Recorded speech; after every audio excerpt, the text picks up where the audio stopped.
Greetings, everyone. Pardo here from Sea of Tranquility. Welcome to another episode of Friday Morning at the Funhouse alongside the man himself, the living legend, Yes. Mr. Martin Popoff. What's going on, Morning, Martin? sir. Morning. Well, I'm nervous about this one. This is going to be a lot of fast talking for sure. But yeah, I'm ready to go here. On our heat wave is gone here in Toronto. It's cold again, so ready to roll. Well, we're not quite. We've had a heat wave here. What was the highest you got up to over the last couple of days? Yeah, 30 Celsius, which would be around I don't know, 85, 90 or something. It didn't get too high, but I heard you guys had it really hot, right? I think yesterday was low 90s, and it's Mhm. been hovering about that for a couple of days. I think today it's going to be still in the mid upper 90, upper 80s, but you can Yeah. tell already it's not going to be that brutal heat. And we had these hellacious storms last night. It's funny because I went Mhm. out to the back of the pool this morning, and the pool water feels like hot bath water. And Wow. it's weird because the pool water had gotten chilly just Yeah. about a week ago, but now it's gotten heated up right back up again. Yeah. So yeah, but we're supposed to get rain and storms for the next like 4 or 5 days. So we'll see how it goes. But All right. yeah, so we've come to our Q&A show, and I want to thank everybody for submitting questions. It's funny because it seemed like maybe I announced it on one of our other shows yesterday, but I noticed there was like a little flurry of questions added to the video that we did last week. So for those of you who submitted questions like last night, we've already kind of printed out and taken all the questions. So we're going to try and get to as many of the ones that we thought were good to answer. And again, for those watching who submitted questions and you don't get your question asked, we can't answer all of them. And some of them were questions on things that we've talked about many, many times before. We've already covered them. So we're trying not to be redundant here. So we want to tackle stuff that maybe hasn't come up before. That were really kind of thoughtful questions about, our opinions on very, very specific musical things. So with that, I'm going to kind of be the one reading the questions here. We've got some that are just for Martin. There's some just for me, some for really the both of us. So we'll kind of tackle them as we go. And we'll try to get to as many as we can, given the normal time that we do these shows. So roughly an hour. So first question here is for Martin. Martin, will you update your Southern Rock review book? That's a great question. Yeah, no, I don't think so. I mean, it went out of print, and then we put a new cover on it, and I realized it ended at the year 2000. So I thought that was kind of perfect. People don't realize that when you make any changes whatsoever to these things, it means a layout of the entire thing all over again, right? Which is a huge job for someone to lay out, and that would be at my previous publisher. So it had a nice tidy ending and beginning, almost like 1970 to 2000. I'm just going to cap it off there. As time goes on, these genres, the definitions of them become more and more meaningless. As time goes on, it's a good encapsulated period. It's just going to stay the way that it is. I think we changed the cover a bit and said 20 years or 30 years or whatever it is of Southern rock. So yeah, it's going to stay the way it is. Plus, most of the bands that probably were very prolific in your book haven't really done much of anything as far as new music goes. And other than a few new notable bands like a Blackberry Smoke or something like that, there's really, how much more could you really add, right? So yeah, probably makes sense. Cool. All right, here's a question for the both of us. How much do you value lyrics in music? I know you generally seem to pay attention to them a fair bit, so I was curious on how important they are to you critiquing and or analyzing music. I'll turn it over to Martin first to tackle this one. Yeah, huge thing for me. I love the lyrics. It's a major important thing. It's the biggest message that the band is putting out through this stuff at all. You can almost, we're going to do a contrarians eventually on what bands have carved a life philosophy for you, or potentially, and that you get that from the lyrics sort of thing, of course. So yeah, it's really important. I love reading them. I love hearing them. It is, like I say, the main part of a personality of the band. So big importance for me. And that leads to one other sub thing. I grapple with this idea when the lead singer isn't the lyricist, or they're doing a lot of covers and stuff, because I really want to hear what they think more than anything. That's what's really important. So that voice and the lyrics really kind of goes together for me as well. It's not a deal breaker, but I can't get it out of my mind when it's not the lead singer. Gotcha. Well, for me, I don't really pay much attention to lyrics at all. For me, it's all about the music, the arrangements, and the vocal melodies. as opposed to what they're actually singing about. I think the only time I really pay any attention to lyrics is like on concept type things, whether it's a concept album or a suite of that's supposed to be telling a story. I may pay attention a little bit to the lyrics, but you know, to me, there's plenty of albums and songs where the lyrics are kind of cheesy, but the song is catchy, or the guitar riff is great, or it's got a great guitar solo or something like that. So for me, it's always music first. And this, you usually find both camps, right? There's always people that are very centered on lyrics and some people who don't care about lyrics, and it's all about the music. And I'm one of the latter. So that's for me. I don't really care too much about lyrics. In saying that, though, there are times where I'll see a band or a song or an album and the lyrics are really, really cheesy, really bad, or in bad taste. And that can bother me a little bit, but only if it's like really notable and if it kind of sticks out like a sore thumb. But for most cases, most time, it's whatever the lyrics are, they are. And I also am not a fan of trying to decipher what a song is supposed to be about. Because if it's too much work to read lyrics to a song and it's very vague and people get all wrapped up in like, well, what are they trying to say here? I don't have time for that. It's like I to try and decipher what lyrics are trying to say. I could care less, but so that's just me. So. Yeah, to me, the lyricist is the most important key position in the band, followed by the singer, followed by the music writer, and then it all goes down from there. Yeah, I hear it. All right, for Martin, approximately how many different albums do you own or have you heard, whether it's on CD, vinyl, cassette, etc.? That's a tough question. Yeah, for me, I had a peak of 11,000 vinyl. It's now down to 5,000, and it's not that I've kept the cream of the crop. There's a lot of crap in there. My favorite things are the autographed things I had that I bought as a kid, kind of thing. The CDs haven't really gone down very much. That's still hovering around 18,000. And a lot of that is promos, white label promos, the little card sleeve promos. So a lot of crap there too, because I bought some big collections. I bought out even a couple of stores, at one time just for fun. I like making big purchases. So it just, what did I get here kind of thing, right? So yeah, that, and boy, how many have I heard? What a bizarre Zen-like question that is, right? Because I would write record reviews sometimes hearing an album 1/6 of a time, right? So you literally, if you add up the amount of seconds that you play of a song sometimes to even be able to review that song, heck, I can review albums without hearing a single note of them sometimes. I know I'm going to be right. So yeah, it's impossible to tell how many times that you've actually, or how many different albums you've heard. It really is difficult for us because I could go on the Sea of Tranquility webzine and see how many reviews I've posted, how many thousands are on there and how many thousands I've done here on the channel. But then how about the stuff that you listen to that you never reviewed, right? And you look at your collection. So I could never even answer that. I have no idea. 30,000, who knows? More or less, I don't know. It's kind of it's really impossible for someone in our position, right, to do something like that. Yeah, the partial thing just blows it out of the water, right? It's yeah. And how many albums have you heard 4 songs from because they were on the radio and you were driving down the road and they were forced on, right? Well, you were in your buddy's car and he had it in the CD player. You heard 2 or 3 of those, right? Or you were at a party and they played part of something. Yeah, that's really, really, really hard to pinpoint. Yeah. All right, back to Martin.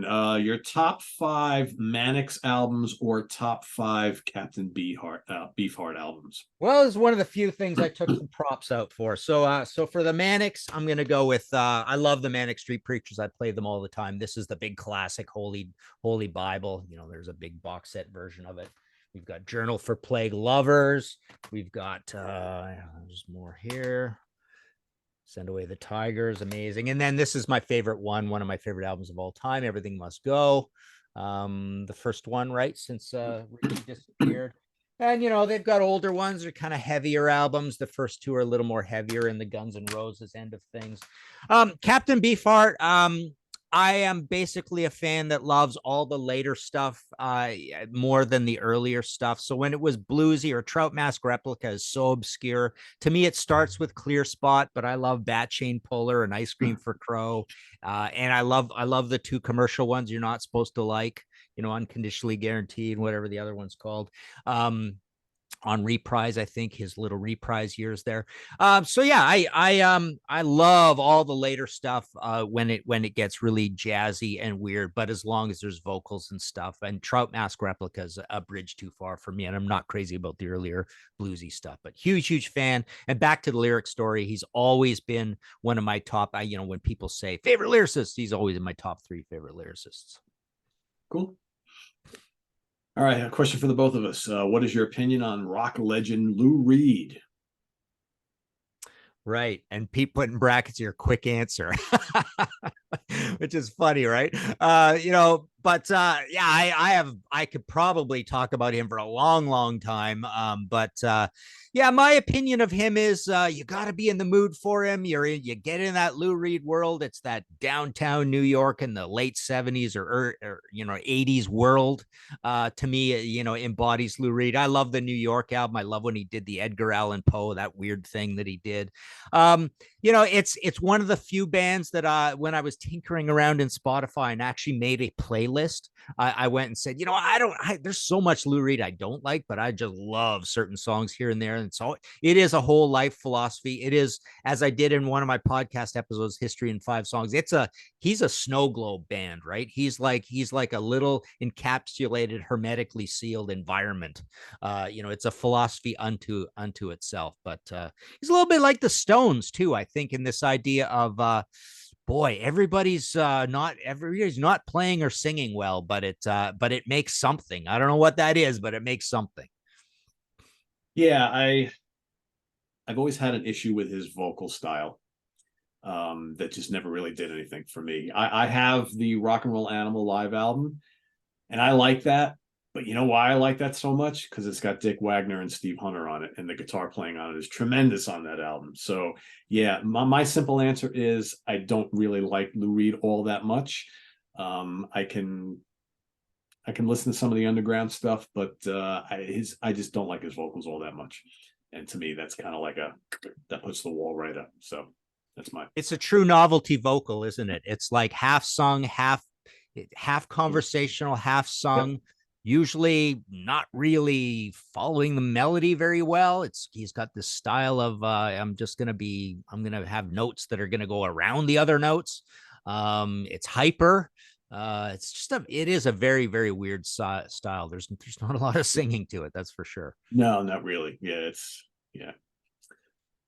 All right. Here's a question for either one of us. Have you ever allowed a live performance of a band change your opinion of the band, either in a positive or negative way, or maybe an interview has completely changed your thoughts of an artist or band? Wow. Live performance. I remember seeing David Sylvian live and was absolutely blown away from Japan. He's got some amazing, great, cool kind of Peter Gabriel-esque mellow albums. I know we haven't really talked about him much, but I wasn't super familiar with him, but I got to sit down and interview him. I'm going to stick with this one guy for this answer, actually, for both answers. So the interview and the live show, and I won't go on beyond that, but I remember sitting there interviewing him in the Danforth Music Hall, sitting in the seats and thinking, man, this is such a change from all the heavy metal interviews I do. Like everything here is just so thoughtful and interesting and like, wow, there's a lot behind this music. It's making me like it even more. Just like a soft-spoken, quiet, intellectual sort of dude. And then I see the concert, and it was just the most high fidelity thing you can imagine. And I'm again comparing it to all the metal concerts I go to. It's like how crappy the sound is so often, right? And just thinking, there's just so much thought put into some of these other genres that just quietly go about their business that are just like on a scale way beyond what I'm used to every day.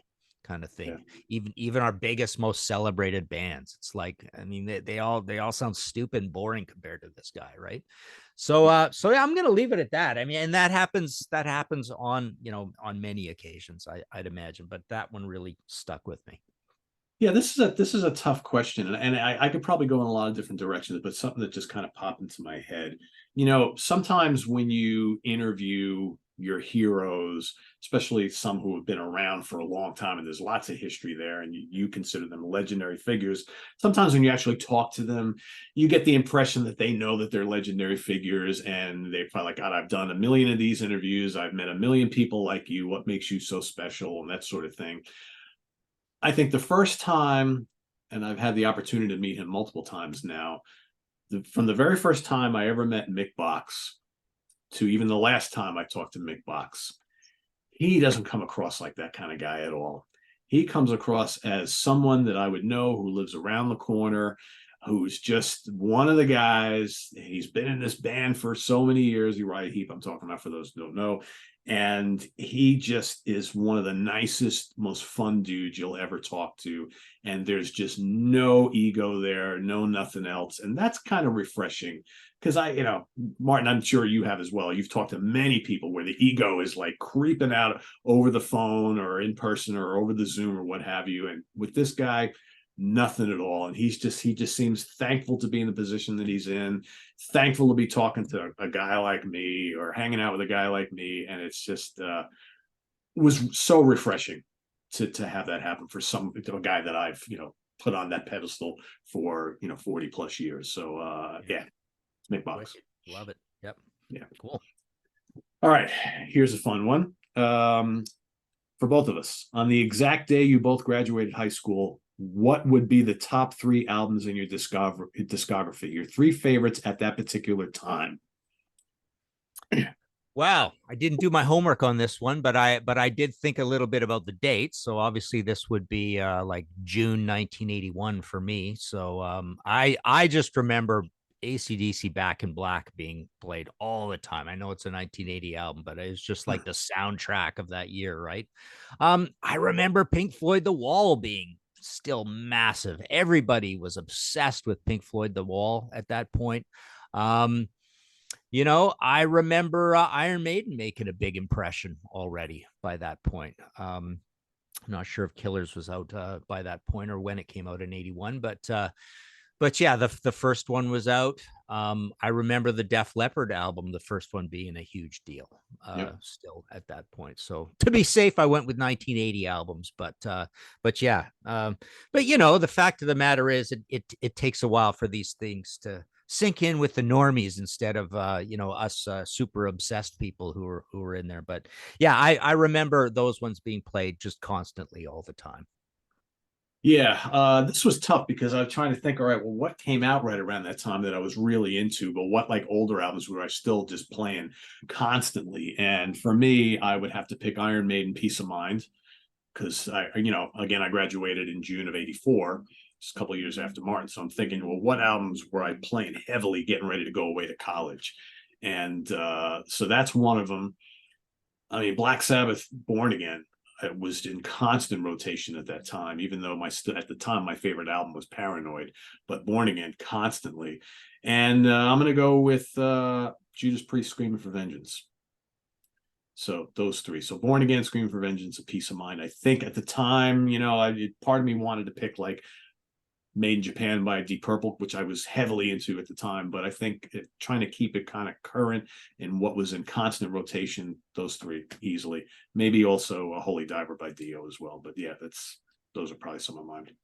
So yeah, we definitely heard a lot of Judas Priest British Steel as well. For sure. Yeah, in 81. Yeah, sure. Yep. All right, next question for the both of us. What are your top 5 Beatles songs?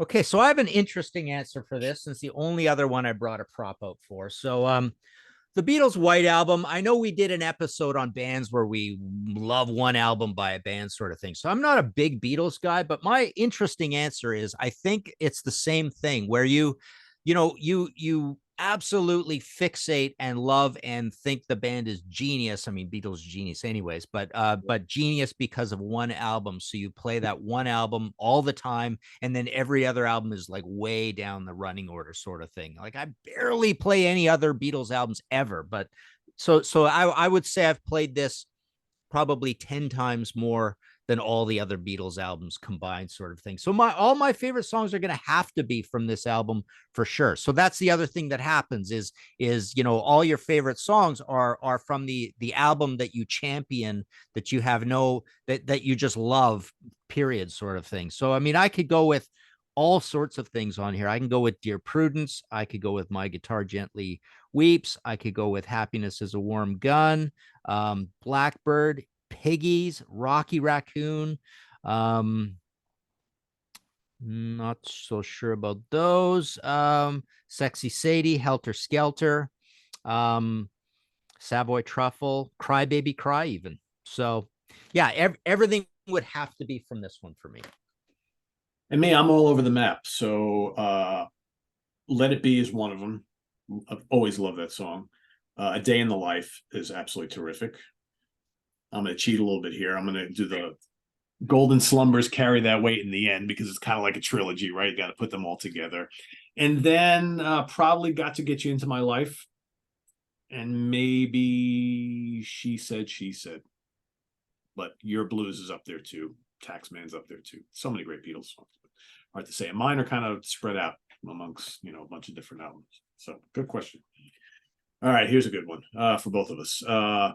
Both of you gentlemen have respectively 18,000 plus CDs and 22,000 plus CDs. He's got 18,000 for Martin, 22,000 for me. I don't quite have 22,000, but I know I have well over 10. How do you deal with option paralysis when deciding what to play? So this particular person has about 3,000 CDs and about 30,000 MP3s. Some days I am overwhelmed by what I want to play. Maybe you guys don't have that issue.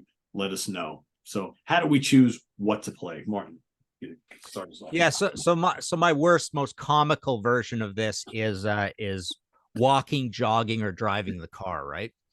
So, you're just fumbling with that little iPod Classic and turning that wheel and up and down. And I've got everything sorted by genre. And I think, okay, well, I think I'm in the mood for this genre. Let me see what's on there again. And then you're cursing yourself. You're going, man, I got so much stuff on here. I don't even want to hear it all ever, right?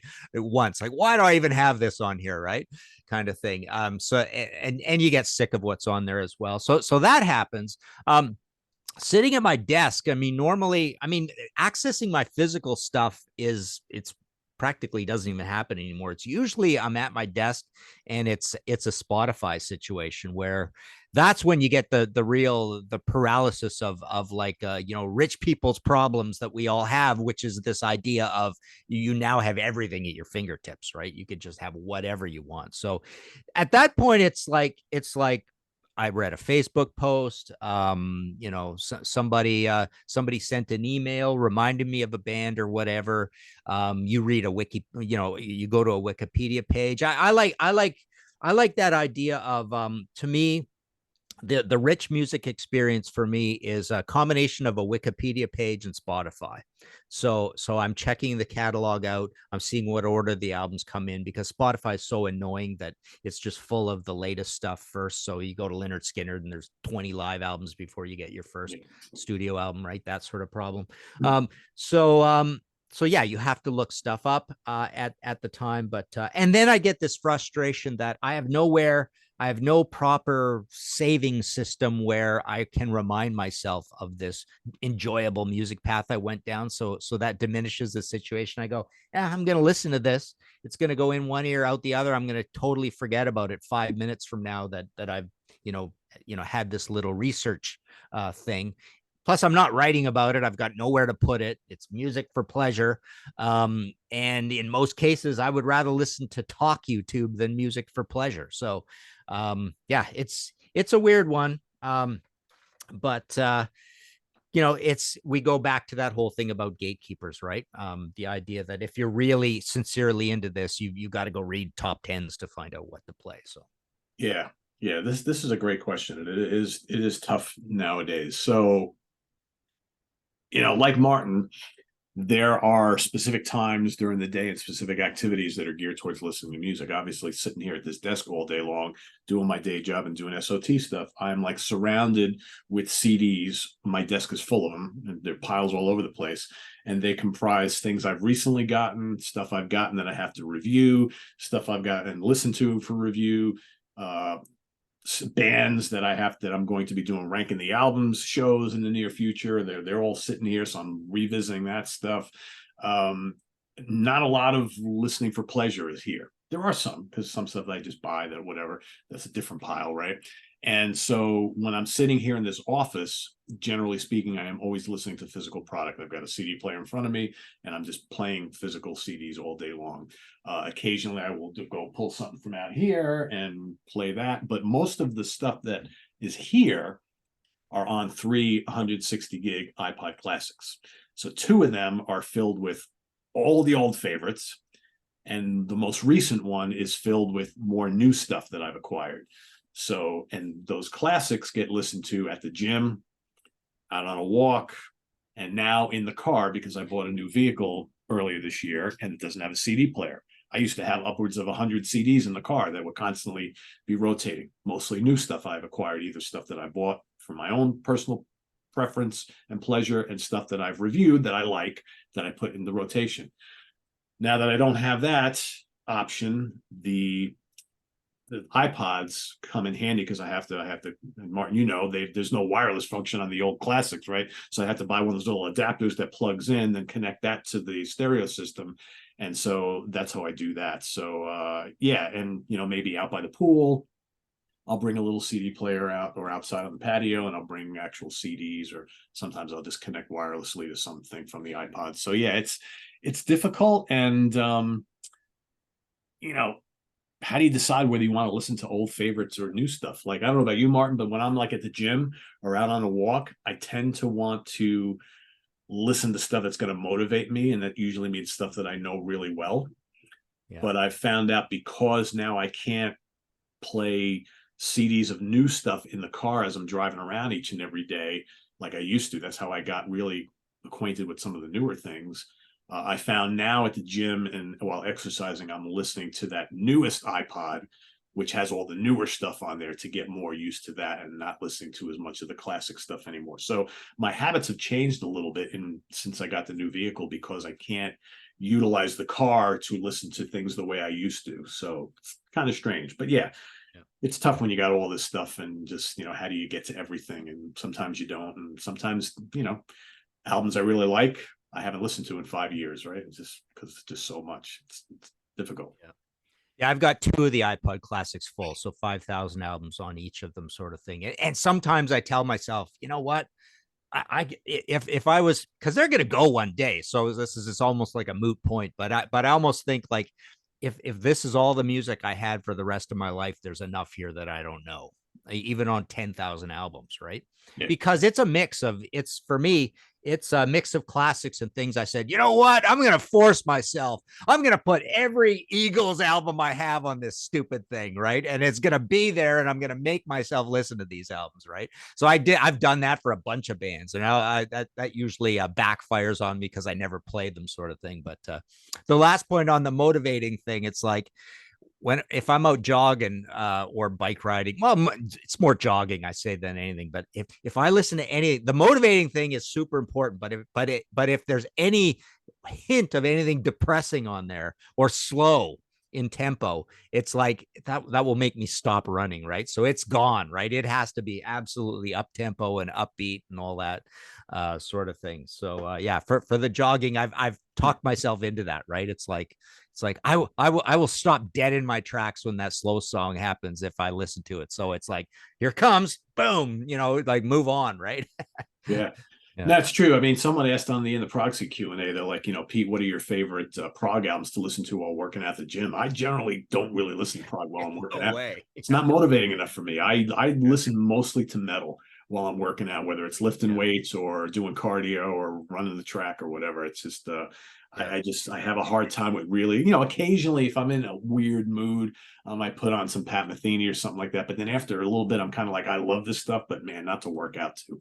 It's like I need something like, I listen to a lot of like doom and power metal and classic metal when I'm working out. It's just thrash, it's the way it works. There's a difference between listening to Slayer while you're lifting weights and listening to like Genesis, right? It's just, I love Genesis to death, but man, to work out to, not so much. Yeah. Funny. And as far as like, to kind of get to your point before, if I never bought or acquired another CD for the rest of my life, I would have plenty to listen to for the rest of my life. My wife probably wishes that was the case, but I could stop today and just no more. And I have plenty to keep me busy because there's so, like you said, there's so much that I have that I probably never even gave a fair shake to, but it's here, right? Yeah. I'll tell you a quick funny story. So in the New York Times, they had this full page article on, I guess his name is Mark Linkous from Sparkle Horse, who committed suicide, right? And they found his old tapes of the last album he was working on, and there was a lot there, and they're putting it together, and they're putting out an album of this guy, right? So I thought, wow, this is a really poignant, fascinating story about this guy: depression, alcohol, and this band Sparkle Horse, right? And I remember I had some Sparkle Horse albums. So I checked my racks. No, I don't have any. Okay, that's fine. But I'm going to read the Wikipedia page. I'm going to listen to some of this, and I'm listening to it and going, you know what? I can tell that this could be like the most super important album to somebody. It's awesome, right? But it's from 2010. It's what an REM album was to me in 1986, right? I can tell this is crazy important, but I don't have enough years left. I'm not even the right age for this, like for this to be my record that just like hits me in my heart, right? So I'm playing this and going through it. Move on. Okay, well, that was quite a story in the New York Times. Interesting. Read the Wikipedia page. I'm probably done with Sparkle Horse, but I mean, literally, if someone said, we're gonna lock you in a jail cell and you get one band for the rest of your life, I might go, okay, I'll take Sparkle Horse. It's like something new, something obviously this is a crazy story. Okay, give me Sparkle Horse. Yeah. Because it's really all new to you, right? And you could dive really into it heavily, like you've done any other band, like Motorhead or anything else, right? And but you could tell it could just be like the band that just changes the fiber of your soul, right? And there's so many of those for so many different people, thousands of different bands, depending on what age you are, your personality, right? If only you give it the chance, right? Yeah. Yep. And like you, I find Wikipedia to be an invaluable resource. They keep hitting me up for donations every so often, and I'm like, okay, gladly for the amount I do it too. Yeah, I give it every time, right? Why not? It's only a couple bucks, right? So, yeah. All right, here's another good one. A question: in the United Kingdom, we had a radio show called Desert Island Discs. A celebrity would go on it from everywhere: TV, radio, all of showbiz. They were asked what 5 albums would they take on the island, not their favorites, but the 5 they would take on for a year. There's no one else on this island and no other media or outside communication. They only have these 5 albums. He said, I just heard my hero John Peel's choices, and I wonder what yours would be. Think long and hard. It's not always your favorite. It's what you would need to keep you going for that year. Cheers, guys. Love the show. So, Martin, what would the 5 be for you? Yeah, I have a funny answer to this. I mean, it's literally the Sparkle Horse kind of answer. But I was playing. I don't know how I came across of it. It probably was on my iPod actually. So I was playing the Return of the Giant Hogweed, right? And I'm going, why on earth does this sound like the first time I've ever heard this song? Right? Genesis is just so weird with me like that. I've got a bunch of bands like that. And I know I've said this before, but Kansas is like this for some reason, right? Own these albums all my life, play them every year, right? And so my answer is got to be like probably something like Lamb Lies Down on Broadway. You got to pick doubles, right? You got to go with the doubles all the time. That's the other thing you got to wisely do. But yeah, I'm just amazed when I play some of these Genesis albums. I go, this is like the first time I've ever heard this. This is ridiculous. I definitely have heard it dozens and dozens of times, but why does it seem like the first time? And that might be something an A&R person would say, you know why? Because it's not hooky. It's not good. It's not going to be a hit. That's why, kind of thing, right? So I don't know what the other five would be. I mean, I like I say, I mean, I would pick double albums. I feel the same way. It's like every time I go back to those double Zappa albums of the commercial period, I'm like interested in it because I'm going, oh, I don't quite remember what's on here, right?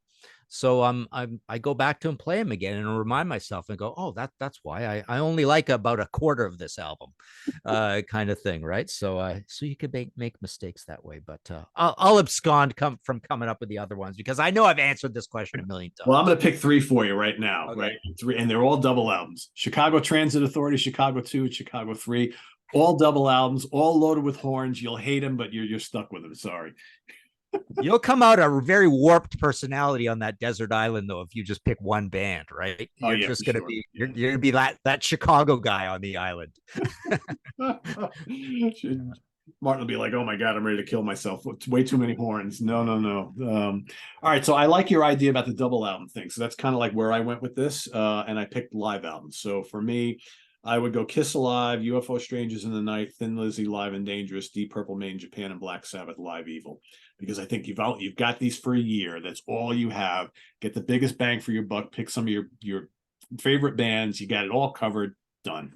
So it could sound like there's a lot of people around, so you're not exactly. Yeah. So I could live with that. I may not be overly happy, but I could definitely live with those albums because I love them so much. So there we go. All right, here's another good one for the both of us. Do you see yourselves retiring from going to concerts, and if so, why and when? Yeah, I recently have not been going to concerts and stuff because I'm too fat. I feel like I'm dealing with I'm the heaviest I've ever been. I've gone from, I remember a few years ago, many years ago, I was fitting into 30s on the waist, and that was 31s, 32s, and now I'm up to 34s. I got one pair of pants that fits me, so I don't go anywhere. I'm too fat to go out, so I don't go out.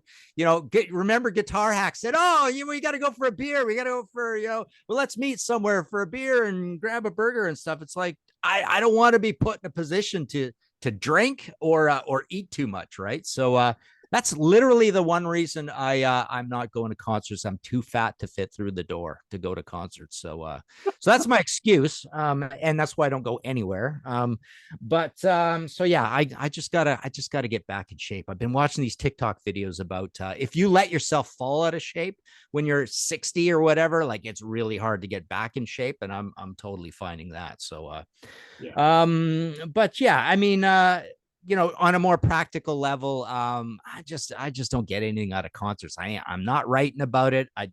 There's no value to me in like the intellectualing, I'm going to use this in some way. I need to see this concert or whatever. If I need to see anything about it or know anything about it for something I'm writing, there's all those YouTube videos, right?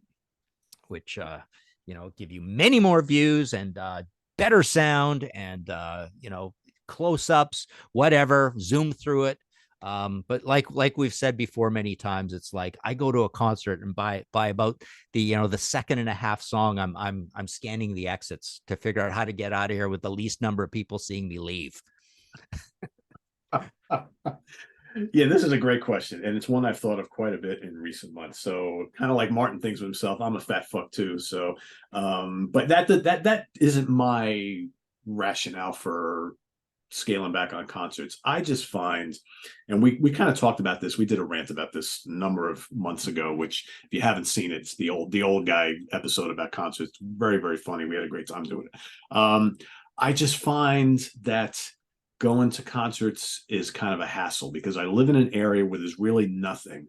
So I have to travel to go to see anything worthwhile. And I don't like driving at night. I don't like driving in traffic. I don't like dealing with parking lots and bridges and all that kind of stuff. I don't like lines. I don't like lots of people. I don't like hot, sweaty clubs. Hello, the chance. I'm talking to you.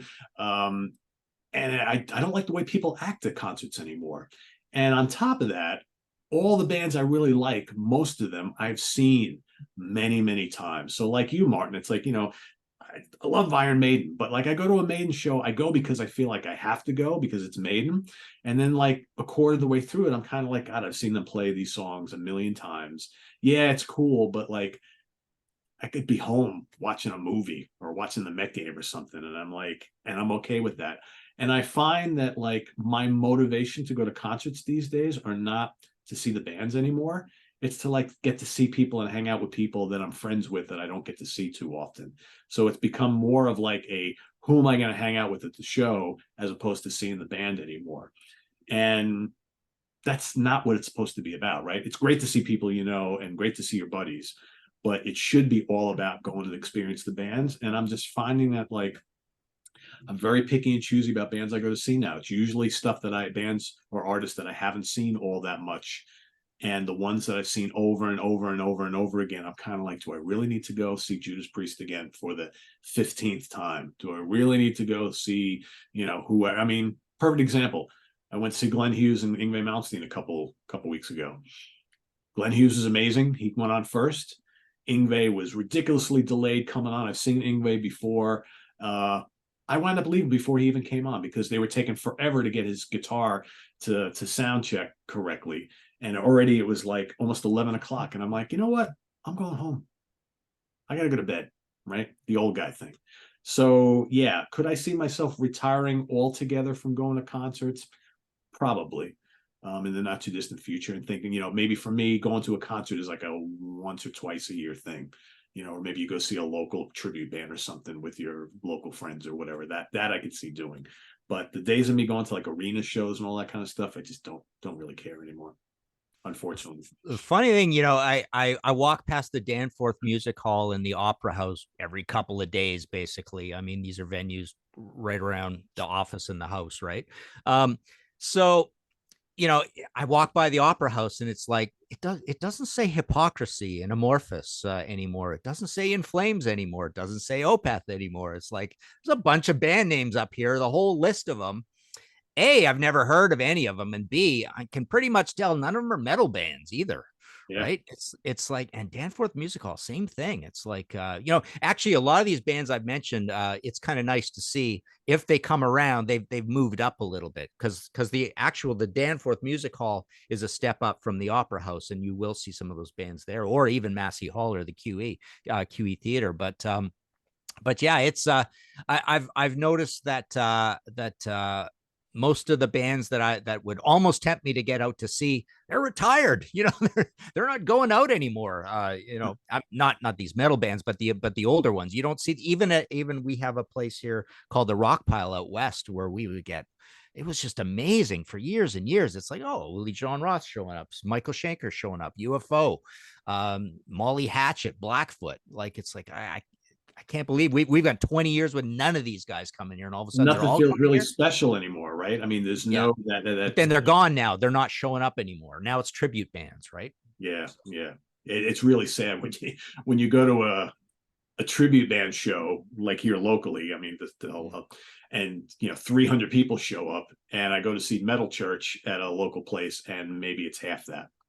Mm-hmm. That shouldn't be, right? But that people are into this whole nostalgia thing, and hearing all the songs you want to hear, and you go to a tribute show, you're going to hear just those popular songs. It's like I get it, but yeah, it's I could see myself retiring full time, or just doing it a couple times a year. What percentage of your listening time do you devote to new music versus your old favorites? Well, so this one is like, I actually don't listen to old favorites at all, and I barely listen to new music. So what I listen to a lot, it seems, if I'm gonna go down a little bit that purist, experience of actually listening to something for pleasure or curiosity, I will listen to new music by my old favorites. A lot of that happens a lot. And I will explore tons of bands that I missed and don't know from the not even the 70s really anymore, oddly. I think I'm done with exploring bands I don't know from the 70s for some weird reason. It's now starting to sound too old for me.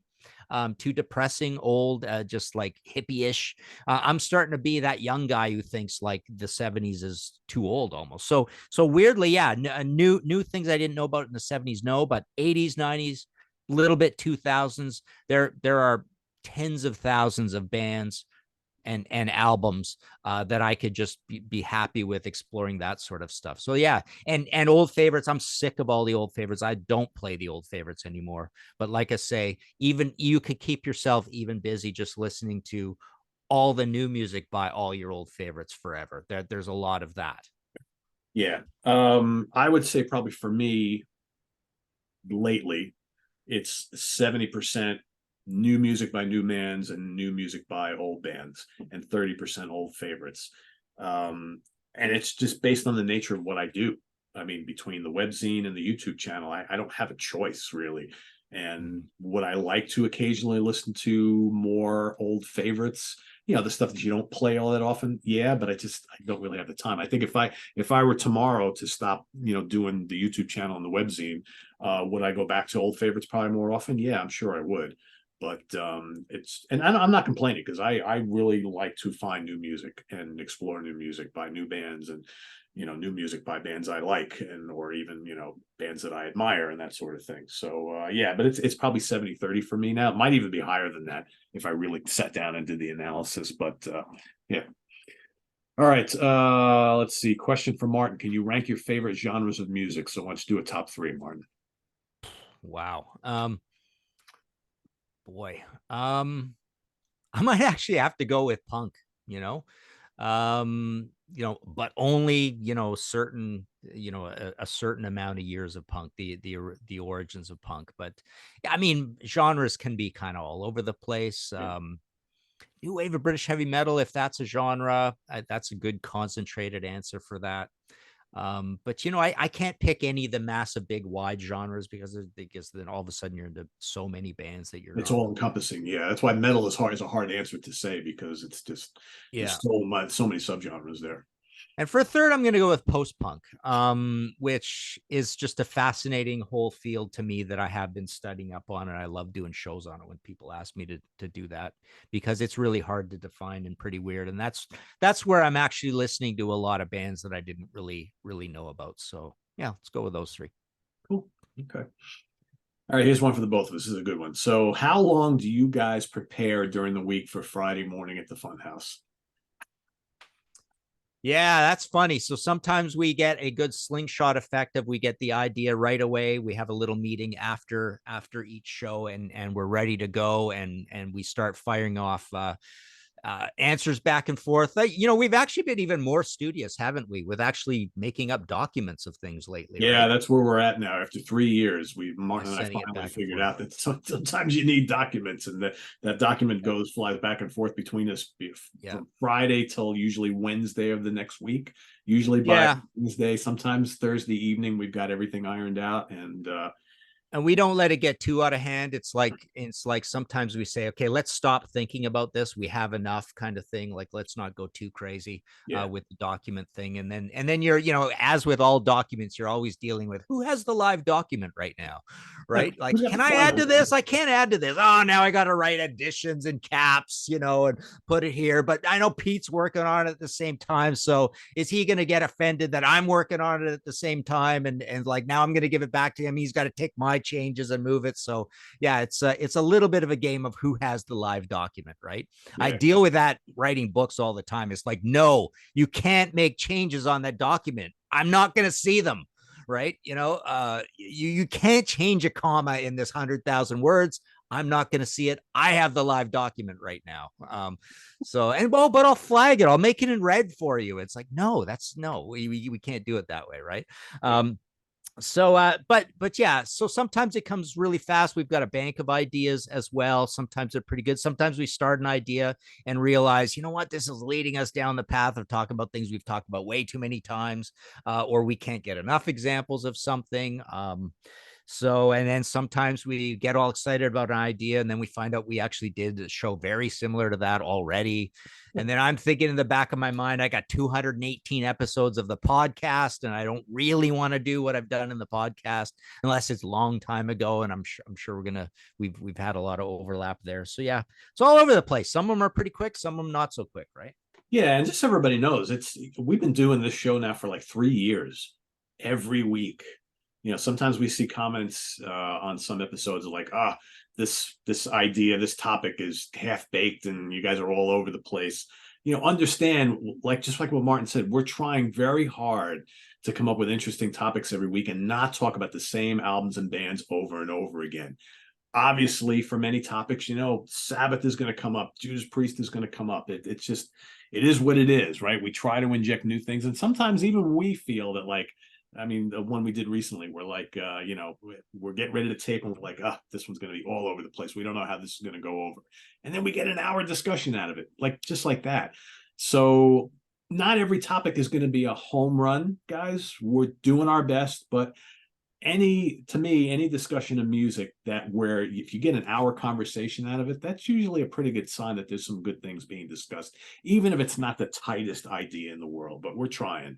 So, and like Martin said, I think we've gotten pretty good of late, whereas we're kind of planning out like maybe a few weeks worth of episodes, and we already kind of know what we're doing and we get our notes together. So it's not easy, but it's always fun. And just so you know, just multiply that by like 5. So I have to do that for In the Prog Seat and Hudson Valley Squares and 4 Fusion Friday, although George Lemay takes care of most of the 4 Fusion Friday stuff. He's the planner in that one. But UK Connection, we got, so I'm with all the people involved, I'm doing a very similar thing. So it's a lot of work. So for anybody who thinks that doing this is easy, it isn't. It isn't. But ultimately it's fun for us. So, but it is some work. So, yeah.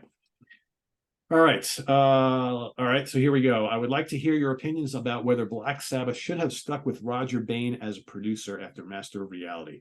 Personally, I think so because I don't feel that Iommi had the experience at the time, and that Volume 4 and Sabbath Bloody Sabbath sound considerably thin and lacking the power from the rhythm section that the first 3 albums did. Also, the fact that they were using more keyboards and strings on extra tracks. By Sabotage, though, I think they finally got a good production. What do you guys think? Yeah, I don't know. I mean, I just don't know how much of it is down to Roger Bain. I mean, this is a guy who's done so few interviews. We don't know a lot about him. We're down to the whole, is it the engineer? Is it Tony as the engineer? Is Tony really producing? Who gets the production credit? And then I also, boy, if I went through all the productions, I'd say Black Sabbath, great production for 1970. Paranoid, pretty darn good production for 1970. Master of Reality blows my mind for 1971. That is so extreme and cool and bassy and super heavy. I have zero problem with the Volume 4 production. I have zero problem with Sabbath Bloody Sabbath. Sabotage sounds amazing. Technical Ecstasy is probably the most high fidelity of all of those. And then Never Say Die. We know your views and my views. I like the album a lot, but I totally would agree with you that the production's really kind of hard to love on that one. Yeah. As well, right? So yeah, I just it's a weird answer, but you almost think if he would have done more, and if he had a sound, and if he talked about himself more, we'd know more about him. Yeah. And what how much of it is really down to him. But I just don't really know what's down to him. I don't either. And I, like you, I think the production of Volume 4, Sabbath Bloody Sabbath, and Sabotage are all great. I don't have an issue with the production. I think if we're talking about differences in the songwriting and the arranging, right? That you had the first 3 albums are a little more basic, and now all of a sudden you got strings and keyboards and acoustic stuff. So yeah, there's those differences, but I don't know how much the production style of Roger versus Tony has much to do with that at all. I don't know. I think the first 3 albums have this kind of bulldozing sound to them, which personally I love. Would it have sounded? Would these albums be even greater with that type of production style on them? The latter ones, possibly. I don't know, but I honestly wouldn't change anything. So to me, I think everything happened for a reason. The band evolved in a direction that most of us think was a great way to go. So I don't have an issue. I don't know if it would be any different or better or worse. I don't know. All right, so let's if the Who made albums in the 90s and going forward, say every 3 or so years, would their legacy be tainted or even bigger? Wow.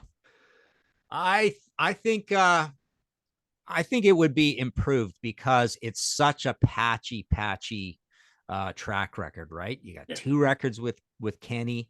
Then a long gap. You got Endless Wire, which I think I'm the only person on the planet who loves that album or likes it at all. I like Um, it. I don't love it. Yeah. and then you get Who, the Who album, which is like a give the people what they want. It's a bunch of Who songs album, and it's pretty darn good. But it's so spread apart. I would love to have seen even more. And then even Pete Peters away too. There's not enough that we get from him that's amazing too. I mean, he starts off so strong.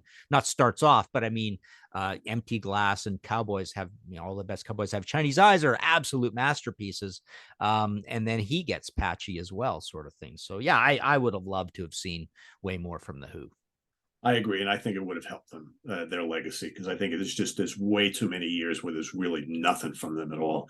So I think it would have helped. Would those albums have been good? I don't know. There's probably a reason why they and he didn't do a hell of a lot in those periods. I mean, he's talked so many times about his creative well just kind of dried up for a bit, but I still think it would have been great for them as a legacy band to have, their catalog, when you really look at it, is not all that big, considering how long they've been around. So yeah, I think it would have helped them if they would have done that. So, all right, Peter and Martin, being that you guys play drums and guitar, how much does that factor into the band's albums and our artists you guys really like and enjoy? Yeah, it's a big deal for me. I definitely listen to the drums. The drum sound is super important to me. Gives me something to talk about when I'm reviewing things and writing books, where I feel confident talking a little more technically about things. So that's always good too. So yeah, it's a pretty important factor for me. And it really bleeds into the question of production too, because to me, production almost always means, what do the drums sound like? Everything else, there might be a question. I don't know if we're going to get to it. I don't know where you're cutting us off here, but there's an interesting question later about guitar tones, right? Yeah. And to me, well, I'll just leave that, but I'll just stop there and say, to me, production almost means, what do the drums sound like? Yeah, the same way with me with the guitars. I mean, I listen to stuff for guitar. I listen to a lot of guitar heavy music. And sometimes when there's a band that I like that doesn't have guitar, I have my like is with reservations a little bit. It's like, well, I would love some guitar to be here, but there isn't. So obviously, if I'm listening to a Herbie Hancock album, right, obviously it's keyboard heavy and there's no guitar in most cases. So I'm like, all right, so I have to look for other qualities. But usually, yeah, most of my favorite bands have a great guitar player or a big guitar presence. How you doing on time, Martin? I'm okay if you want to keep going. Sure. You want to go? What do you want to say? It's up to you. 15 more Yeah, minutes. yeah, that's fine. That's fine. Yeah. All right, here's a good one. Both of you guys seem quite omnivorous when it comes to music. I've heard both of you guys say things like, that's really not my thing, but there's nothing wrong with it. Are you guys trying to be diplomatic, or is that you guys holding back from saying you hate that shit? There must be at least one genre of music you guys love to hate. For me, it's polka. Can't stand that stuff. Otherwise, like you guys, I'm open to almost anything. There's good prog and there's crap prog. There's good punk rock and there's crap punk rock and so forth. But I don't think I have ever heard a polka I liked. So is there one genre you guys just can't stand at all? Yeah. So for me, I listen no classical, no jazz, no country. I went through a little bit of a phase where I found a few new country artists that I was interested. I mean, I just got free CDs from them, and that's why I was trying them out.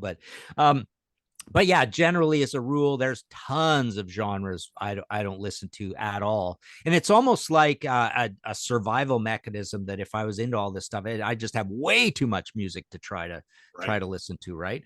So why try beat your head against the wall and try so hard to like a genre that you're not really going to like? Back to the lyrics question. I don't like instrumental music very much. And then within those, you know, diplomatic, I mean, I do run into the thing where I don't want to say anything bad about people I like, that I've interviewed, that are buddies or acquaintances in bands or whatever, particularly too much. And then you do have the thing where there are certain things that are just not to your taste, even within albums that you love, kind of thing. But yeah, there's tons and tons of, here's a funny one. So I saw Kirk Hammett say this recently. I guess somebody in Metallica was saying, I like pop music. And Kirk Hammett says, I don't like pop music. It makes me angry. Right. And literally, today's pop music, exactly, that's my thought. It actually makes me angry. I just hate it so much. It just depresses me, everything about it. It's like I don't like anything about this world. So yeah, today's pop music absolutely makes me angry, and most of those other genres I mentioned don't make me angry. Polka doesn't make me angry. So I would say today's pop music doesn't make me angry. It makes me sad that it's so bad, right? Like when did like the quality of music go so downhill? It's like, so good. So when I say that's really not my thing, but there's nothing wrong with it, or I can appreciate why people would like this, that usually means that it's not something that I would ever play, but I fully understand why this appeals to people. Okay. I mean, I'm not a big country fan, but I can listen. Like my wife likes a lot of the modern country stuff. I can listen to it, and it's okay. Would I ever go buy it on my own or choose to put it on my own? Probably not. But when she's playing it, or we go to see a show or something like that, I understand why people like this sort of thing. A lot of dance music, like 90s and early 2000s dance music. It's like, it's not my thing, but I know why people like that stuff. For me, like I just can't I don't understand why people like it, and I don't like it. Rap and hip hop just does nothing for me. Even like punk, Martin, there are some punk things I'll punk bands and albums I'll hear like, okay, I can get the aggression, maybe I don't like the vocals, or maybe I don't like it's kind of simple, whatever, but I understand why people like that stuff. But man, I just like rap music just gets under my skin, and it's just like, oh, it's like I just don't get it. Don't get it. Not just for me. I don't understand why anybody likes it. But yeah, polka, yeah, that's not my thing, but I know why people like it. So yeah, that's for me, it's the rap thing gets me. That's just I can, classical, I can listen to classical. I don't choose to listen to it. Like I'm saying, if it's playing somewhere, I can appreciate it for what it is. Jazz I love, obviously, as people know, but yeah, there's very few kinds of music that I will just say I can't even listen to it. Rap is it for me. Just can't even listen to it. with rap, there are probably 30 rap albums that I've played dozens of times, and I just love them every time because it's almost like you're listening to an old Cheech and Chong comedy album or something, right? It's like you're just blown away by the hilarious sound effects, all the dirty stories and like weird singing and like lots and lots and lots of words. And there's a buddy of mine, well, Ralph Chapman, actually, yeah, I believe we were talking about this, where he says the thing he hates about rap is that there's no melody, right? So every time there is some melody in rap, it super helps for me, right? Like when there's an actual chorus or something like that. But really, I mean, I just love it when it's just so funny, right? And just so ridiculous. I can't believe he got away with that. And like the wordplay, right? Eminem is a perfect example of that cheap laughs thing, right? It's just like literally like you're back in 1973 listening to a Cheech and Chong album.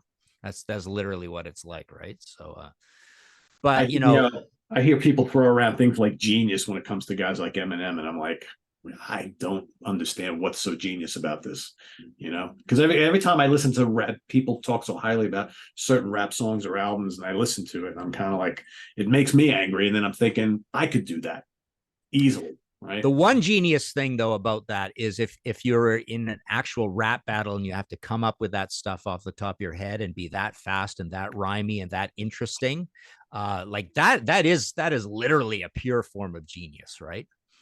But if you were making an album and you had the time and you were able to write down all those words, no matter how great those words were, and then you just had to spit them, you basically had to make your record. You're getting over the hurdles of the geniusness, but that is genius. That is amazing when it's like you watch these videos and say, oh, give me a topic, give me any topic. And it's like, and then the guy goes, it's like, wow, that is true literary genius, because it's literally like just jumping into a UFC ring and literally having to perform now, right? Well, that's like it's like improvisation, really, is what it is. Like a jazz Yep. group doing an improv, right? Yeah. So Yep. I don't know. But, I had a lot of people I know that, I talk about death metal or black metal, and they're like, oh, how can you listen to that guy growling up there and about God knows what and this faster than the speed of light music? And to me, I find lots to love in that kind of music, but I could totally appreciate based on what I don't get out of rap and what they don't get out of something like extreme metal, right? I get it. I understand, but, Yeah. Martin, why will you not re-release your collector's guide to heavy metal of the 70s and also the 80s? Well, all of those are out actually. So they went for years without being out. It's my publisher down the highway, a good buddy of mine, Rob Godwin and Collector's Guide Publishing. They kind of always were in print. I can buy low quantities of them. That's why they're so expensive. But bottom line is, I didn't really want them in print because the writing is really old and I didn't redo the writing, and I'm kind of embarrassed by a lot of the writing and opinions in them because they're really, really old books. But basically, the 70s, 80s, 90s, and the 2000s, which was a co-write with David Perry because it's 600,000 words. It's as long as basically 7 books. All 4 of those are in print, and you can get them from my site, martinpopoff.com. Although I just ran out of a few of them, but I ordered them again. Got to drive down the road to get them too. That's the other thing so sometimes I run out for months on end because I don't really want Rob to ship them because they're so expensive and so low quantity. It's like just shipping them will like ruin some of them. You literally have to pick them up like this, like they're the biblical texts, and carefully put them in the car and get them back and not have anything bend or whatever. And it's like, oh, because I got to sell these for a lot of money, right? Kind of exactly. thing. Right? Yeah, exactly. All right, here's a couple quick ones for Martin. Are there any jazz, rock, or fusion bands or musicians you like, Martin? Yeah, so this is something I've never really explored. I mean, back when I was learning, in my drummer days, I flirted with some of this sort of music, but again, music without lyrics or that goes a long time without lyrics or whatever, I'm just not into, right? That is such a deal breaker for me, so I'm not really into instrumental music. But yeah, there's obviously amazing drumming across a lot of this stuff. So jazz, rock, and fusion, no, definitely not. I thought that would be a no from you. Yeah. Martin, what do you consider to be the best punk album of all time? And what's your favorite punk album of all time? Are they one and the same or are they different? They could almost be the same. This almost falls into like a show idea. Like, what are your most boring answers to some of these questions, right? Like if someone says, "What's your favorite band of all time?" I often preface it with, "I'm going to give you a really boring answer, but it's basically AC/DC or ZZ Top or Deep Purple or Thin Lizzy, right? It's really a dumb answer, right? Boring, right? So with this, everybody agrees it's the Sex Pistols album. I literally have not seen anybody ever say a different answer than best punk album of all time is the Sex Pistols album. I've never seen that, right? Which is good on the people answering, that they're not trying to be, a music snob and come up with something, really a fancy pants answer, right? So it's a boring answer, it's the best answer, and I could literally put it up there too, because there's so many punk albums that start to veer off of punk, and then you have to have the debate. Well, you like it because it's not punk, right? But you're calling it a punk album, right? It's like, remember that episode we did of if you like this album, maybe you're not a fan of that band, right? Yeah, exactly. So it's like, we upset a lot of people with that one. yeah. So it's like, if you like this punk album, maybe you're not a fan of punk because it's not very punk, right? Right. Yeah, So exactly. so the funny thing about the Pistols album is it's heavy enough. It's almost too good to be punk, but it's heavy enough to be punk. So. All right, here we got one on 2 bands. Rammstein and Disturbed don't get discussed too much on the channel, though it seems they might be in the wheelhouse. With Rammstein, is it a language barrier? And with Disturbed, is it too emo? Martin, you want to start us off on that? Wow, Disturbed. I know I've said this before in the show, but I've gone and played some Disturbed from time to time recently and got, this is so catchy. This is really some fun, great metal, right? I mean, they just do such a great job, and there's a reason they're as huge as they are, right? But again, it's down to that is it my era? Do I really, am I going to remember playing this stuff? It's like right now I'm reminding myself, it's like literally when we get off this show, I'm thinking I got to make a note to go play some Disturbed after this. Right. But then how long will it last? Right. Will they become my band? Will I learn everything? Will I get everything? Right. And Ramstein's a funny one where, to me, it's a little too mechanistic. It is the language barrier. I love seeing them live. I have my funny story about, I interviewed one of the guys once. It's the only time in the history of me interviewing people where I did an interview with a translator sitting right next to me. It was funny. It was weird. But that was cool. So yeah, same sort of thing. It's like, it's not from the era of music when you were 16 and got super excited about music. So it's not going to imprint on your DNA, no matter how much you like it, kind of thing. Yeah, I mean, I own all the Disturbed albums. I think they're good. I've seen them live, but they're not in my like immediate wheelhouse. They're from an era of heavy music that I tend to not like a lot of those kind of bands. They're one of the better ones, I think. So yeah, why I don't do specific shows. And I've reviewed their albums here on the channel before, and yeah, but they're in a subgenre of metal that is just not all that big with me for whatever reason. But I think they're a good band. As far as Rammstein goes, I don't like the vocals. Whether they're sung in English or German, I don't really care. I just don't like the singing at all. I like you. I find their music very mechanistic, kind of like harsh for whatever reason. I don't find all that stuff all that heavy. I personally, every time I talk to anybody who's a fan of this band, all they ever talk about is going to see them live. It's almost like they don't really care much about the albums. They just know they're going to see them live. It's such an event and so explosive and crazy. And that's why they get so much attention. I don't know if it's all about the albums all that much. And I've had so many people who, you need to talk more about Rammstein on the channel. You need to talk about more about them. And we did a whole episode on UK Connection about Rammstein. And it was one of the lowest viewed ones out of all the ones we've done on that show. So it just goes to show you that I think people talk up how important they are and how popular they are more than they really are to this audience, right? Yeah. So I don't know. I put them a little bit with White Zombie and Rob Zombie, where I've been into them. I've had the albums. I've interviewed Rob. I've seen them live, and it's like I tried super hard to get into them, but it's just too monotone. Not a lot of melody, a lot of Yeah. barking, a wall of sound. Marilyn Manson's a bit like that too. Like Marilyn Manson's got various annoying things about it, but the most annoying thing about it, I think, is it just sounds like a bunch of mechanistic noise, right? Like Yeah. the drum beats are these stilted, herky jerky Oh, drum very beats. similar. Yeah. Yeah, and just a lot of technology yeah, and more human than human and all this, like what the heck's that mean, right? And Yeah. just yeah, I can't warm up to it. It's just too much like a machine. Yep. I agree. Those are good examples. I would use the same examples. Martin, are there any bands you haven't done books on that you still like to do? And secondly, are there any bands that you have thought of doing a trilogy on, kind of like the Rush books? He says Uriah Heep are one that springs to my mind. Yeah, Heap is one that between myself and my buddy Kevin Julie, we do have enough for a trilogy. We've got the mother load of Uriah Heep information that one day we got to do something with, I swear.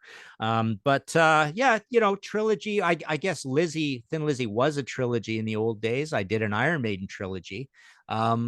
So I've gone that far, and I've got a bunch of twofers as well with these bands and books as well.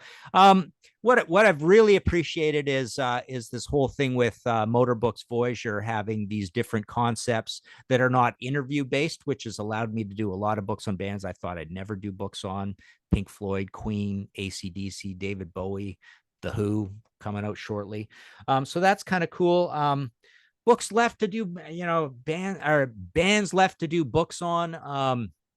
Yeah, there's a lot of them all the time. You wonder if they're going to sell. Also, do I have to go out and get more interviews? Do I have to go down that road of trying to do it with them, which is never works out? It just bogs things down. Just never happens. It's just too many decisions to be made. So yeah, ideas come up all the time. I I wouldn't say as many, but I would say half as many. Like the ideas come up almost as often as the ideas for show ideas. I mean, there's just no end to like, that's just I answer emails to people all the time. Oh yeah, that one's on the shelf. It's been on the back burner for ages. Yeah, it's a good idea. I should get around to it one day, but you can only do 9 books a year, so Yeah, right. You got to make them count. So yeah. yeah, for sure. All right, we'll do a couple more. Here's one I'm happy to tackle. Question: why do you keep ignoring music from the 21st century? I'll answer that real quickly with that. I don't ignore music from the 21st century. In fact, I talk about a lot of newer bands and new releases of stuff from the last, or that have been released this year, right? And do you know what? The majority of the people who follow this channel don't watch those episodes. If you were to go and look chronologically at every video I've posted over the last of this year, you will find many on either brand new bands or bands that have been around for less than 10 years. And I'm talking about their albums. We occasionally cover them on various shows like In the Prog Seat and whatnot. And do you know what? Very few people watch those episodes. So to answer your question, I certainly don't ignore bands from the 21st century at all. In fact, if I were to show you a lot of CDs are sitting on my desk, most of them are from bands from the 21st century. They just happen to be in the genres that we specialize in, right? So am I listening to pop bands or indie rock bands of the 21st century? No, because it's not my wheelhouse, but hard rock and metal bands and prog bands and fusion bands, which is what I like and what we cover on this channel. I listen to a ton of those bands and I talk about a ton of those bands on this channel. So you're obviously, whoever, I don't know who gave us that question, but that person is not watching everything on SOT. Yeah, and I would just say, there's a problem with me. There's a problem with everything's going to be recorded perfectly, and if it's not, they have a super good reason for doing that and a whole history of they're all self-aware of, even when you make something lo-fi, everything's going to be smarty pants in the genre that it's in, right? Everything's going to be absolutely perfect in one way or another, perfectly considered. As time goes, and these are young bands, and you've got computers, you've got the whole history of rock and roll behind you to come up with this perfect thing that you're going to put into this genre. So a lot of the humanity is taken out of it. I don't know. I don't know where I'm going with this. It's a long conversation, but I just feel like you're not getting the amount of humanity or human flaws in something from a band who's just come together now, because you've got the entire rock and roll history that they've got sorted out, and they know exactly what they're doing. Yeah, so it's a weird answer, I know. No, and I totally get you. And there's another question that we probably won't get to, but I'll throw it in here right now about what do we think about this whole AI thing. And I think part of what you're saying is true, because I think nowadays you listen to a new record by a new band, how much is them actually playing what's on that album? How much is it generated by computers and by software programs and all that? I mean, we don't know, and it just there's the human element seems to be lessening up quite a bit. And going forward, we could have tons of popular music that has all been constructed by AI configurations, and all of a sudden music just becomes something that's press a couple buttons and bloop, there you go. It's not about people in a recording studio playing their guitars and their drums and singing and coming up with arrangements and all that. So it's scary when you really think about what we could be looking at. Well, and to put a finer point on it, or be a little more specific, it's like I could listen to a new power metal band, say right now, right? And they could be absolute nobodies, and I could listen to it and go, okay, well, this is better than every single Judas Priest album. And it's like, but I don't really believe that. But objectively speaking, everything about this is better than every Judas Priest album, right? Yeah. And then you just throw your hands up and you go, what does that even mean? It's like the world is upside down. Like, now what am I supposed to do with this? Right. This band with 4 albums out that started in 2008, and every single album is better than every single Judas Priest album. Right. Yep. All right, last 2 here. So I miss more of the angry rants from you guys. You are way too nice half the time. What kind of a new concept gets you angry? Any music style, ticket prices, or something else? Well, we've had the rants and we've actually given them more rants during this episode, right? Because it's fallen on a bunch of these things. So yeah, I don't know what else we haven't talked about that makes us angry that we can talk about. But yeah, I think the trick of a good rant is not to just do a rant to do a rant. Something has to strike a chord, right? yeah. And that's generally when something like that comes up. That's usually when I'll reach out to Martin and say, "Hey, I'm sure you heard about this that happened. You want to do a rant tomorrow?" I personally don't just wake up in the morning and say, "I want to do a rant today." Gee, let me see, what can I pick on, right? It's usually based on something that happens. And those are the best. The spontaneous ones are the best. Whether we're ranting on the Rock and Roll Hall of Fame, or we tried to get tickets to a Rolling Stones concert and they were $500, and you got stuck on the Ticketmaster website or Live Nation or whatever, and you couldn't get a ticket, and all you could buy were scalper tickets, and they were X amount of money, that kind of shit. That's like, Judas Priest saying they're going to be a one guitar band. I mean, all those were like spontaneous because of something that happened. Those are usually the best ones. So Yeah. Now, isn't the new Rolling Stones song called "Angry"? Right. yes. So my rant on that is I have tried between 7 and 10 times to go. I got to go listen to that new Stone song because someone just asked me about it again, right? And I literally still, every time the thought just goes out of my head before I start typing something else or answering an email, it's like, and I still haven't heard it, right? I watched the video yesterday. Yeah. Was it yesterday or the day before? Last 2 days. It's funny because the song rocks. It's pretty good.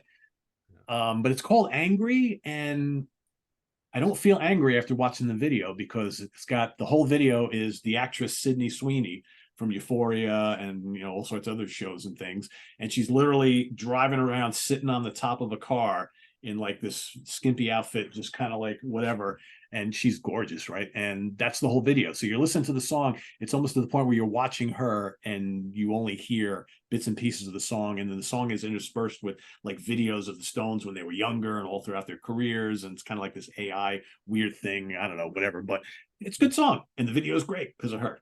Yeah. So I don't know. I don't feel angry after watching it. You almost feel good. Like, oh, that's kind of a good Stones song. And doesn't she look great? Yes, of course. So that's it. I definitely want to hear the whole album. That's for sure. Oh yeah, I'm looking forward to it. Yeah, Yeah. I hope it's good because I mean I love the Stones and I want to see them.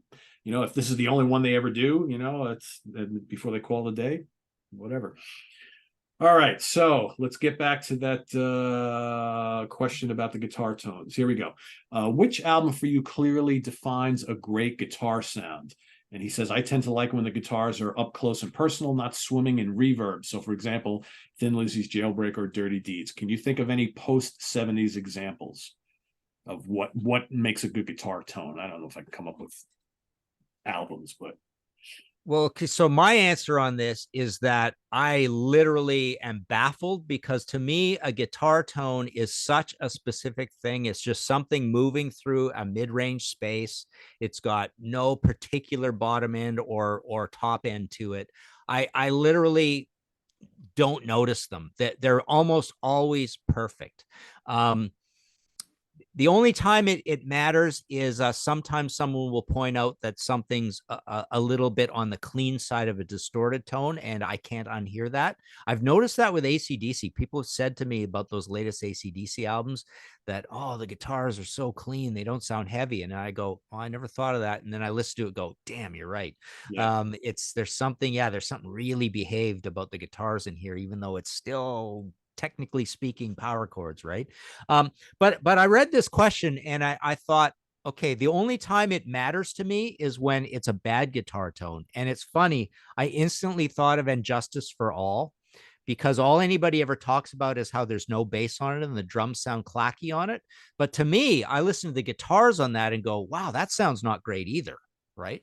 So only very, very occasionally, once in a while, I'll hear guitar tones that to me, we're talking about hard rock guitar tones here, right? So where to me, there's kind of an annoying screechy quality to it where it leaves off the bottom of the mid range and kind of crowds into that upper quartile of the mid range where it's really kind of annoying your ear and it sounds a little screechy. But other than that, people talk about the vocal tones or the vocals in the mix. I rarely notice any of that. Bass guitar, a little more, because sometimes it can be quite absent or quite present and, overbearing. But yeah, guitars, it just never crosses my mind. Like I said earlier, to me, when you talk about production, it's almost always how good did the drum sound? Yeah. Yeah. Well, I mean, for me, obviously, guitar tone and the guitar production is a big thing. That's what I listen for. Go back to the 70s, I think of like, the first Boston album and the first Montrose album, and the 80s. I mean, Whitesnake 1987, John Sykes's guitar tone on that is just amazing.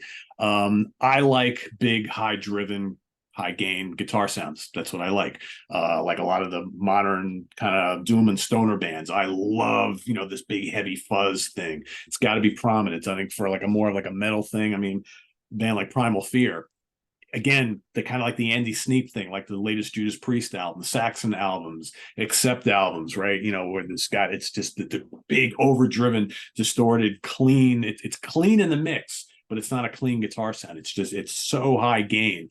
I like that. That's just kind of my thing. Whereas I totally agree with 100% on the AC/DC guitar tones. I mean, it's just, you listen to like, when you grew up on Back in Black and all those big sounding AC/DC albums where the guitar is just ferocious. And then you hear this kind of clean tone that Angus, Malcolm, when he was still around, have been using on recent productions. It's lacking something. To me, for hard rock and metal guitar oriented albums, it's got to have balls. It's got to be up front in the mix, and it's got to be crunchy.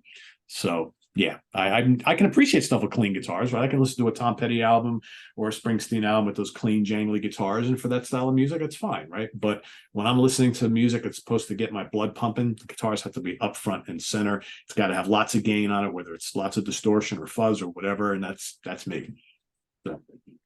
But you and Hack and Phil and you also get into the whole thing about, I love that Stratocaster tone or the Les Paul tone and stuff. Yeah. That's something I very I haven't really noticed that throughout all my years very much, right?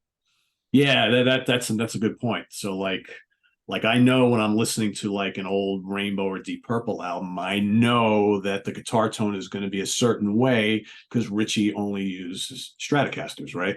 And I know if I'm listening to like a Led Zeppelin album, especially a latter period one, or a Government Mule album, or whatever guys that or a Free album, I know these dudes use Les Pauls, and there's going to be that certain guitar sound, right? That extra the humbucker tone, right, as opposed to the single coil. So yeah, if you know the guitar player well, you know what kind of tone you're going to get because of the type of equipment that they use. Yeah. Cool. Well, we got through a good chunk of the ones we had set aside, so we didn't get to everything, but we got some. We really tackled some really cool ones. So thank you all for spending a little extra time with us today. We did an hour and a half for you today, but I think it was worth it. So cool, Martin. Update on your end. What's going on? Contrarians, podcast, books. What do you got? Yeah. Okay. So actually, a few things happened. So yeah, that Blue Oyster Cult panel book, still got those. But I just received yesterday an updated version of the old Thin Lizzy first book, which was called From Dublin to Jailbreak. That wasn't my title. I wasn't happy about that, but now it's called Emerald, and it matches The Sun Goes Down. Talk about your trilogies and twofers. So there's a new version of that where I actually did a lot of extra, interviewing stuff and editing. So I've got that now. People can contact me. It's not at the site yet, but and then the Nazareth hardcover has been turned into a soft cover with a different cover and updated. So that's out, and it's going to be a little cheaper. Exact same thing happened with the Hawkwind, which I get today. It's now a soft cover, different cover, updated. So all of that's at martinpopoff.com. And of course, our video channel, The Contrarians, we got that going. And I've got the audio podcast, History in 5 Songs with Martin Popoff. The last one was on Hair metal fails by 70s bands. The previous one was hair metal wins by 70s bands, and I think I'm going to do hair metal skips by 70s bands. There you go. That's a cool topic. Yeah. All right, what do we got coming up here today? So in just a couple hours, Ken Golden will be taking Martin's seat in the Zoom, and we got the professor's picks. So tune in for all the latest and greatest releases coming out today, here this Friday in Prague, and Prague Metal, Power Metal, and Fusion. So that's happening in just a couple hours, 3:00 p.m. Eastern Standard Time. Tomorrow we've got the UK connection. So Simon, Stephen, and myself will be doing another one of our AOR/melodic rock episodes. We'll be talking about 3 albums. One of them is Billy Squier, Emotions in Motion. The other one is Romeo's Daughter, self-titled debut. And the other one is Uriah Heep's Equator. So we'll be kind of dissecting those 3 albums. And then on Sunday, we will have Ranking the Albums, Grant Arthur, course, from the Contrarians, and Grant's Rock Warehouse will be joining me for Ranking the Album show of Sly and the Family Stone. We're going to be ranking the 10 albums from Sly and Company. We've also got another cool episode with a very special guest, which I'm not going to announce yet, will be happening this weekend. The topic will be all about box sets, what we like about a good box set, and what we don't like about a box set that doesn't quite hit the mark. So that'll be coming up this weekend as well. So stay tuned for that and more here on the channel. For Martin Popoff, I am Pete Pardo. Visit us on the web at www.seatranquility.org. We're on Facebook, we're on YouTube, all together, all the damn time. Please subscribe if you haven't already, and tune in to click on that notification bell so you get alert of all of our content. Doing a lot of talking today. Holy moly. Tune into again, I wanted to say this, tune in. I'm stuck on this tune in, Martin. Yeah, do all the stuff I normally tell you to do. And we'll see you next week here at the Funhouse. We're doing a trilogy show, right? Next week? That's right. Yep. I think so. That's right. So we're going to be talking about some bands that have a trilogies of albums that are kind of tied together, right? So tune in for that. We're still fine-tuning that one, so that'll be happening. Or we think those 3 go together. We think those 3 go together, yes. Not necessarily what the band says, but we think that there's a thematic thing happening with those 3 albums, musically, lyrically, whatever. So that'll be coming up next week. So tune in one week from today. Holy moly. I need a little break, Martin, I guess, right? Anyway, for Martin Popoff, I'm Pete Pardo. Thanks for hanging in with us on this fun Q&A show. We'll try and do these like once a year, maybe twice a year. I know everybody's enjoying them. So stay tuned. We've got one coming up on Monday for the Hudson Valley Squares. So till then, have a good weekend, everybody. Take care.